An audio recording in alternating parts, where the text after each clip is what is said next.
लोकसभा निवडणुकीचा निकाल उद्या लागणार आहे आणि या निकालाच्या पार्श्वभूमीवर आजच्या सामनाच्या अग्रलेखातनं पंतप्रधान मोदींवर जोरदार टीका करण्यात आलेली आहे। भाजपचा पराभव होणार आणि मोदी सत्तेतून जाणार, हाच 4 जूनचा खरा निकाल आहे, असं भाष्य सामनामधून करण्यात आलेलं आहे।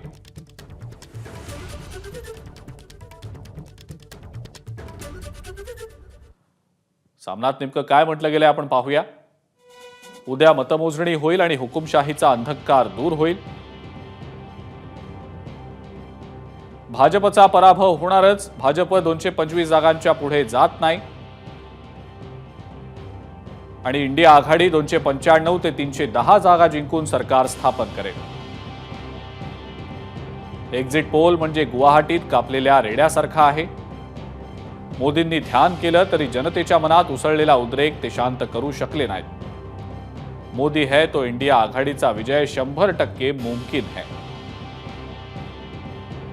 मोदी जात आहेत, हाच 4 जूनचा खरा निकाल आहे, असं मत सामनामधून व्यक्त करण्यात आलेलं आहे।